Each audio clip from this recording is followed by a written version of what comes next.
Hello friend नमस्कार मु बसंत आपण देखुछंती ओडिया ऑल टेक। आज अगस्त 4 तारिख मंगलवार चलंतु जानि नबा आज दिनर केतोटी गुरुत्वपूर्ण खबर। प्रथम खबर आज 6टी जिल्ला रे प्रबल वर्षा सतर्क रहिबाकू पाणीपाग विभागर परामर्श। गोडिया बडे दक्षिण पश्चिम मौसुमी वायु ट्रप लाइन ओडिशा उपरे सक्रिय रहिबा हेतु राज्यर विभिन्न अंचल रे प्रबल वर्षा संभावना रहिछि। आज सुंदरगढ़ संबलपुर देवगढ़ अनुगुल केन्दुझर एवं मयूरभंज जिल्लार केतेक अंचल रे प्रबल वर्षार संभावना रही। विशेष करी बालेश्वर भद्रक जाजपुर केन्द्रापड़ा जगतसिंहपुर कटक नयागढ़ पुरी खोर्धा सुंदरगढ़ देवगढ़ संबलपुर अनुगुल ढेंकानाल केन्दुझर मयूरभंज गंजाम गजपति कोरापुट मालकानगिरी कंधमाल रायगड़ा नवरंगपुर एवं कलाहांडी जिलार केतेक अंचल रे बिजुली घड़घड़ी सह वर्षार संभावना रही। एथिपाई एही सबु जिला गुडी को पाणीपाग विभाग पक्षरु सतर्क सूचना जारी करा जायछि बोली खबर मिलिछि। परवर्ती खबर बन्या क्षयक्षतिर आकलन संपूर्ण घर भांगी मिलिब 1,20,000 टंका। गोटे बटे बन्या 22टी जिलार 85टी ब्लॉक 15टी सहरांचल क्षतिग्रस्त होईछि। बन्या क्षयक्षति नहीं सूचना देइछंती राजस्व मंत्री सुरेश पुजारी। 8.5 लाख ऊर्ध्व लोक बन्या प्रभावित होईछंती। स्थिति सुधारिबा पर्यंत रिलीफ कार्य जारी रहिबो। एसडीआरएफ नियम अनुसार क्षतिपूरण प्रदान करा जिवो। एसडीआरएफ पैकेज अनुसार संपूर्ण घर भांगी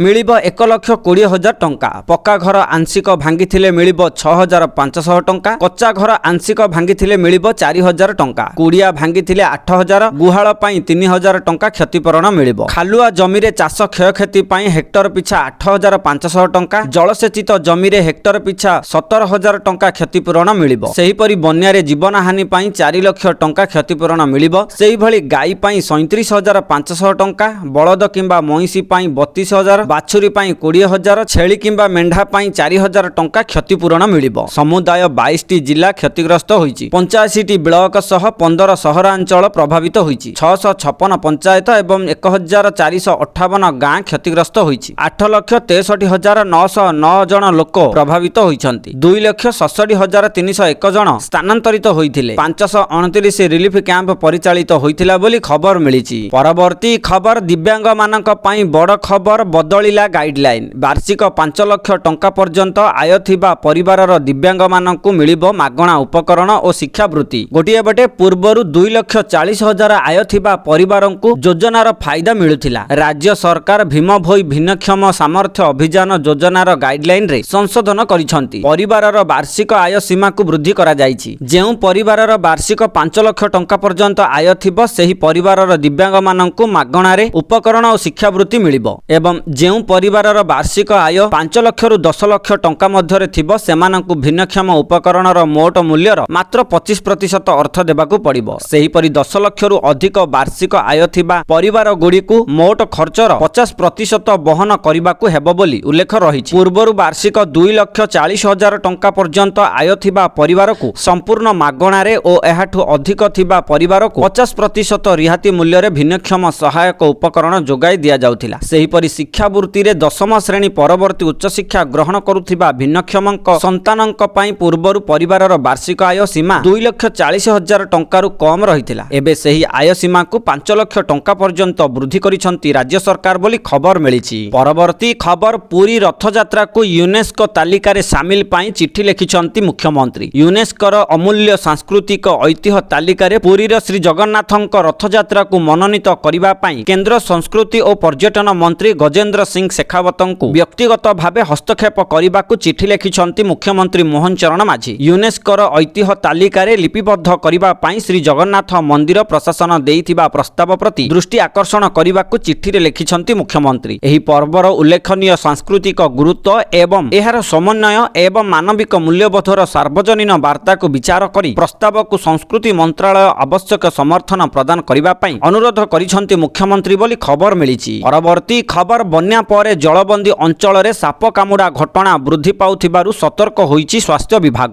सरकारी सूचना अनुसार बन्या समय रे ए पर्यंत 96टी साप कामुडा मामला सामना को आसीछि। बन्या रे 7टी जिला प्रभावित होइथिबा बेले से सबु जिल्ला रे स्वास्थ्य विभाग पक्षरु व्यापक प्रस्तुति करा जायछि बोली जनस्वास्थ्य विभाग जुग्म निर्देशक डॉक्टर बसंत प्रधान कहिसंती। प्रभावित जिला गुड़िक हेले बालेश्वर जाजपुर भद्रक जगतसिंहपुर केन्दुझर पुरी और कटक। समस्त जिले में कंट्रोल रूम सह अस्थायी चिकित्सा शिविर खोल जाइछि। मेडिकल टीम गाँ गाँ बुली स्वास्थ्य परीक्षा करने सह औषध बंटन करुछंती। ଜ୍ୱର ଚର୍ମ ରୋଗ ସଂକ୍ରମଣ ଓ ଅନ୍ୟାନ୍ୟ ବନ୍ୟାଜନିତ ରୋଗ ଉପରେ ବିଶେଷ ନଜର ରଖାଯାଇଛି। ସ୍ୱାସ୍ଥ୍ୟ ବିଭାଗର ତଥ୍ୟ ଅନୁଯାୟୀ ବନ୍ୟା ପରେ 195ଟି ଡାଇରିଆ ମାମଲା ଚିହ୍ନଟ ହୋଇଛି। ଏ ପର୍ଯ୍ୟନ୍ତ 21,334 ଜଣଙ୍କୁ ଚିକିତ୍ସା ସେବା ଯୋଗାଇ ଦିଆଯାଇଛି। 481 ଜଣ ଗର୍ଭବତୀ ମହିଳାଙ୍କୁ ସୁରକ୍ଷିତ ସ୍ଥାନକୁ ସ୍ଥାନାନ୍ତର କରାଯାଇଛି। ସେମାନଙ୍କ ମଧ୍ୟରୁ 332 ଜଣଙ୍କର ପ୍ରସବ ସଫଳତାର ସହ ହୋଇଥିବା ବେଳେ ଏଥିରେ ମା କିମ୍ବା ନବଜାତ ଶିଶୁଙ୍କ ମୃତ୍ୟୁ ହୋଇନଥିବା ସ୍ୱାସ୍ଥ୍ୟ ବିଭାଗ ପକ୍ଷରୁ ସୂଚନା ପ୍ରଦାନ କରାଯାଇଛି। ସ୍ୱାସ୍ଥ୍ୟ ବିଭାଗ ଲୋକଙ୍କୁ ପରାମର୍ଶ ଦେଇଛି ଯେ ବନ୍ୟା ପାଣିରେ ଚାଲିବା ବେଳେ ସତର୍କ ରୁହନ୍ତୁ,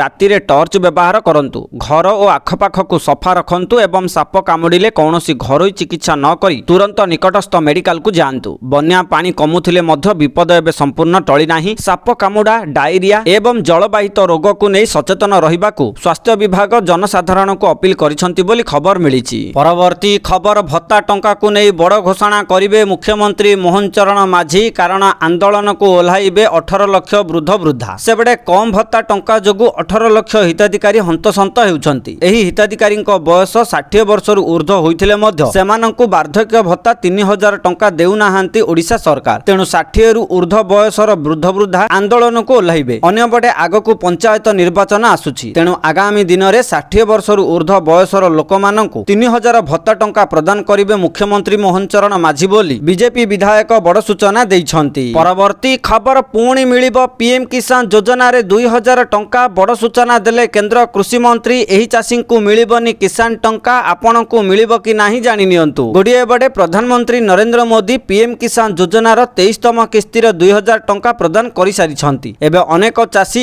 KYC କରିନାହାନ୍ତି, ତା ସହିତ ଭୂଲେଖ ତଥ୍ୟ ମଧ୍ୟ ପ୍ରଦାନ କରିନାହାନ୍ତି। ତେଣୁ ଓଡ଼ିଶାର ପାଖାପାଖି 1.5 ଲକ୍ଷରୁ ଅଧିକ ଚାଷୀଙ୍କ ନାମ ପିଏମ୍ କିଷାନ ଯୋଜନାରୁ କାଟି ଦିଆଯିବ।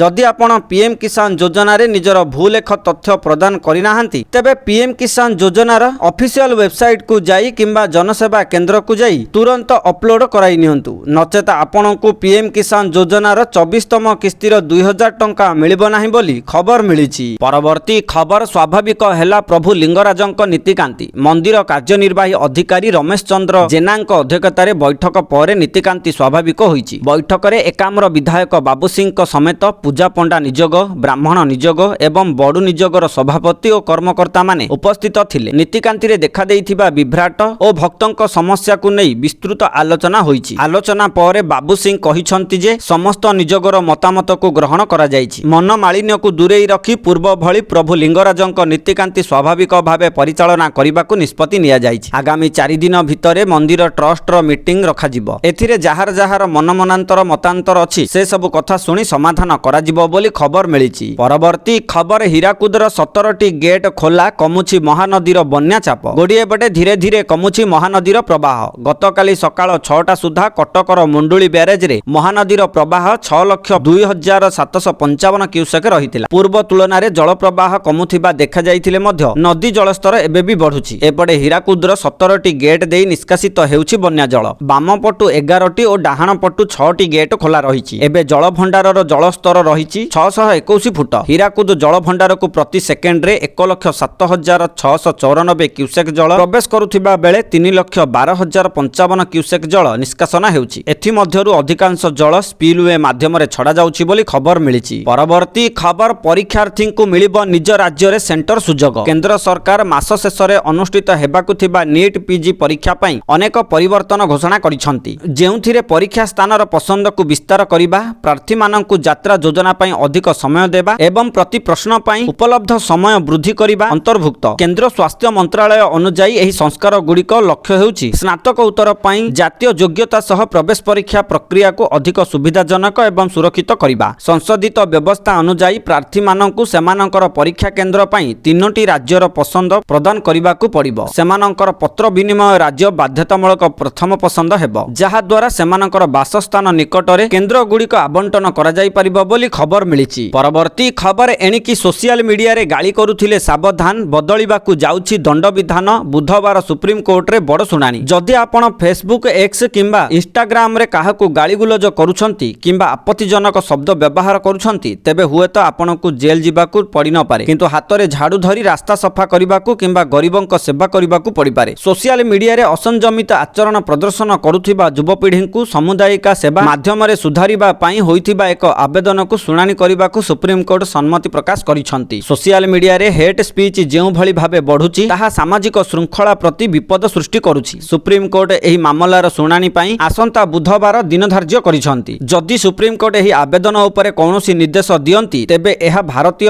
ଆଇନ ବ୍ୟବସ୍ଥାରେ ଏକ ବଡ଼ ପରିବର୍ତ୍ତନ ହେବ। ଏହା ସେହିମାନଙ୍କ ପାଇଁ ଏକ ଚେତାବନୀ ଯେଉଁମାନେ ସ୍ୱାଧୀନ ମତାମତ ଦେବା ନାଁରେ ସୋସିଆଲ ମିଡିଆରେ ଅନ୍ୟକୁ ଅପମାନିତ କରୁଛନ୍ତି। ବୋଧହୁଏ କୋର୍ଟର ଚକ୍କର କାଟିବା ଅପେକ୍ଷା ସମାଜ ସେବା ଜରିଆରେ ଯୁବପିଢ଼ିଙ୍କୁ ସଠିକ ରାସ୍ତା ଦେଖାଇବା ଏକ ଅଭିନବ ପ୍ରୟାସ ହେବ। ଆସନ୍ତା ବୁଧବାରର ଶୁଣାଣି ଉପରେ ଏବେ ସମଗ୍ର ଦେଶର ନଜର ରହିଛି ବୋଲି ଖବର ମିଳିଛି। ପରବର୍ତ୍ତୀ ଖବର 19 ଜଣ କଏଦୀଙ୍କୁ ମିଳିଲା ନୂଆ ଜୀବନ। ଆଜୀବନ କାରାଦଣ୍ଡ ଭୋଗୁଥିବା 19 ଜଣ କଏଦୀଙ୍କୁ ନୂଆ ଜୀବନ ମିଳିଛି। ଉତ୍ତମ ବ୍ୟବହାର ଓ ଚାଲିଚଳଣି ପାଇଁ ସେମାନଙ୍କୁ ବିଭିନ୍ନ ଜେଲରୁ ଆଗୁଆ ଖଲାସ କରାଯାଇଛି। ସେମାନଙ୍କୁ ଉତ୍ତରୀୟ ପିନ୍ଧାଇବା ସହ ହାତରେ ଭାଗବତ ଗୀତା ସହ ମହାତ୍ମା ଗାନ୍ଧୀଙ୍କ ଫଟୋଚିତ୍ର ଦେଇ ସମ୍ମାନିତ କରାଯାଇଛି। ଜେଲ ସୁଧାର ପ୍ରକ୍ରିୟାରେ ସାମିଲ ହୋଇ ଏସବୁ କଏଦୀମାନେ ନିଜକୁ ସୁଧାରିଛନ୍ତି। ରାଜ୍ୟ କାରାଦଣ୍ଡ ସମୀକ୍ଷା ବୋର୍ଡ ନିଷ୍ପତ୍ତି ଅନୁସାରେ ସେମାନଙ୍କୁ କାରାଦଣ୍ଡରୁ ମୁକ୍ତ କରାଯାଇଛି। ଅପରାଧ ଦୁନିଆକୁ ପଛରେ ଛାଡ଼ି ସେମାନେ ସମାଜର ମୁଖ୍ୟ ସ୍ରୋତରେ ସାମିଲ ହେବେ ବୋଲି ଆଶା କରାଯାଉଥିବାର ଖବର ମିଳିଛି। ପରବର୍ତ୍ତୀ ଖବର ନିଟ୍ ପିଜି 2026 ପାଇଁ କଡ଼ା ସୁରକ୍ଷା, ଗୋଟିଏ ପର୍ଯ୍ୟାୟରେ ପରୀକ୍ଷା, ପ୍ରତ୍ୟେକ ପ୍ରଶ୍ନପତ୍ର ପାଇଁ ଅଧିକ ସମୟ ମିଳିବ। କୋଡ଼ିଏ ବଡ଼େ ନିଟ୍ ପିଜି 2026 ପରୀକ୍ଷାକୁ ସ୍ୱଚ୍ଛ, ନିରପେକ୍ଷ ଓ ପରୀକ୍ଷାର୍ଥୀଙ୍କ ପାଇଁ ସୁବିଧାଜନକ କରିବା ନିମନ୍ତେ କେନ୍ଦ୍ର ସରକାର ବ୍ୟାପକ ପରିବର୍ତ୍ତନ କରିଛନ୍ତି। ଅଗଷ୍ଟ 30 ତାରିଖ ରବିବାର ସକାଳ 9ଟାରୁ ମଧ୍ୟାହ୍ନ 12:30 ପର୍ଯ୍ୟନ୍ତ ସାରା ଦେଶରେ ଗୋଟିଏ ପର୍ଯ୍ୟାୟରେ କମ୍ପ୍ୟୁଟର ଭିତ୍ତିକ ପରୀକ୍ଷା ହେବ। ପରୀକ୍ଷାର୍ଥୀଙ୍କୁ ସକାଳ 7ଟାରୁ କେନ୍ଦ୍ରରେ ପ୍ରବେଶ ଅନୁମତି ମିଳିବ ଏବଂ 8:30ଟାରେ ପ୍ରବେଶ ଦ୍ୱାର ବନ୍ଦ କରିଦିଆଯିବ। ଏଥର ମୋଟ 2,73,183 ପରୀକ୍ଷାର୍ଥୀ ପଞ୍ଜୀକରଣ କରିଛନ୍ତି। ଗତ ବର୍ଷ ତୁଳନାରେ ଏହି ସଂଖ୍ୟା 12.5%ରୁ ଅଧିକ। ପ୍ରାୟ 340ଟି ସହରର 1300ରୁ ଅଧିକ କେନ୍ଦ୍ରରେ ପରୀକ୍ଷା ହେବ ଏବଂ 60,000ରୁ ଅଧିକ କର୍ମଚାରୀ ନିୟୋଜିତ ହେବେ ବୋଲି ଖବର ମିଳିଛି। ପରବର୍ତ୍ତୀ ଖବର ପ୍ରଧାନମନ୍ତ୍ରୀଙ୍କ ପାଇଁ ଆପତ୍ତିଜନକ ଶବ୍ଦ ବ୍ୟବହାର କରିଥିବା ନାବାଳିକାଙ୍କ ବିରୁଦ୍ଧରେ ନିଆଯିବ ନାହିଁ କୌଣସି କାର୍ଯ୍ୟାନୁଷ୍ଠାନ।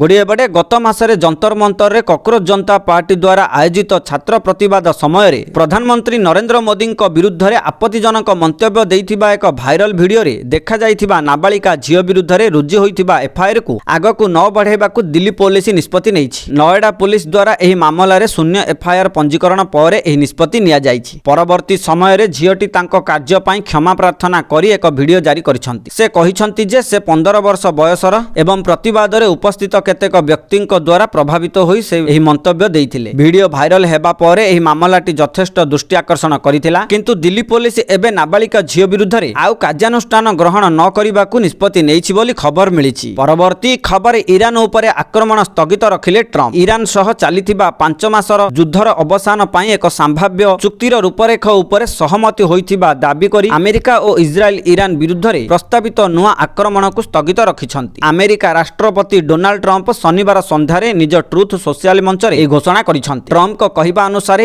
ଇରାନ ଏବଂ ମଧ୍ୟପ୍ରାଚ୍ୟର ଅନ୍ୟ କେତେକ ଦେଶ ଆକ୍ରମଣ ନ କରିବା ପାଇଁ ଆମେରିକାକୁ ଅନୁରୋଧ କରିଛନ୍ତି। ଯୁଦ୍ଧ ଶେଷ ପାଇଁ ଏକ ଚୁକ୍ତିର ମୌଳିକ ସର୍ତ୍ତ ଉପରେ ସହମତି ହୋଇଥିବାରୁ ଏହି ଅନୁରୋଧ କରାଯାଇଛି। ପ୍ରସ୍ତାବିତ ଚୁକ୍ତିରେ ହର୍ମୁଜ ପ୍ରଣାଳୀକୁ ତୁରନ୍ତ, ସମ୍ପୂର୍ଣ୍ଣ ଓ ସବୁଦିନ ପାଇଁ ଖୋଲିବା ସହ ଇରାନର ପରମାଣୁ ବିପଦର ଅବସାନ ଘଟାଇବା ବ୍ୟବସ୍ଥା ରହିବ ବୋଲି ସେ ଦାବି କରିଛନ୍ତି ବୋଲି ଖବର